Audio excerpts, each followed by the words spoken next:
ആത്മീയതയിലെ അഗ്നിനക്ഷത്രം.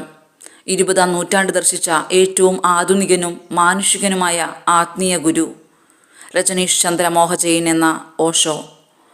1931 December 11 മധ്യപ്രദേശിലെ കുച്ച്വാഡ ഗ്രാമത്തിലാണ് ഓഷോ ജനിച്ചത്. ബുക്ക് ഷെൽഫിലെ എണ്ണമില്ലാത്ത പുസ്തകങ്ങൾ കുറഞ്ഞ കാലം കൊണ്ട് വായിച്ചു തീർത്ത വിദ്യാർത്ഥിയായിരുന്നു ഓഷോ. വീട്ടിൽ കൊച്ചുമകനൊരു ചെറിയ ലൈബ്രറി ഉണ്ടെന്ന് ഓഷോയുടെ മുത്തച്ഛൻ പറയുമായിരുന്നു. വലിയൊരു ലൈബ്രറിക്കുള്ളിലെ ചെറിയൊരു മുറിയിലാണ് അവൻ താമസിക്കുന്നതെന്ന് പിന്നീട് അദ്ദേഹത്തിന് മാറ്റിപ്പറയേണ്ടി വന്നത് ചരിത്രം. 1957 സാഗർ സർവകലാശാലയിൽ നിന്ന് തത്വശാസ്ത്രത്തിൽ ബിരുദാനന്തര ബിരുദം നേടി. തുടർന്ന് ജബൽപൂർ സർവകലാശാലയിൽ പ്രൊഫസറായി. യൂണിവേഴ്സിറ്റി ജോലിയോടൊപ്പം തന്നെ ആചാര്യ രജനീഷ് എന്ന പേരിൽ ഇന്ത്യയിലുടനീളം സഞ്ചരിച്ച് പ്രഭാഷണങ്ങൾ നടത്തി. സോഷ്യലിസം ദാരിദ്ര്യത്തെ മാത്രമേ സാമൂഹികവൽക്കരിക്കുകയുള്ളൂവെന്ന് അദ്ദേഹം പറഞ്ഞു.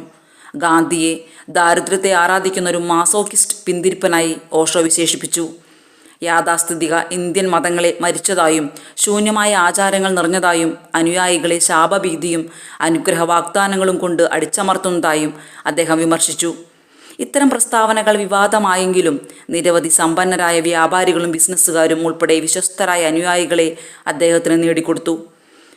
1970കളുടെ തുടക്കത്തിൽ തന്നെ ഡൈനാമിക് മെഡിറ്റേഷൻ രീതി ലോകത്തിനു മുമ്പിൽ അവതരിപ്പിച്ചു.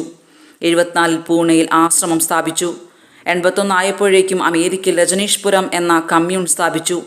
പക്ഷേ കുടിയേറ്റവുമായി ബന്ധപ്പെട്ട പ്രശ്നങ്ങൾ കാരണം ഓഷോയെ അമേരിക്കയിൽ നിന്ന് നാടുകടത്തി.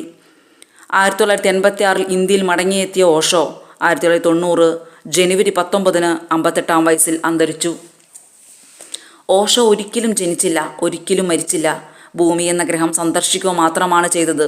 1931 ഡിസംബർ 11 മുതൽ 1990 ജനുവരി 19 വരെ.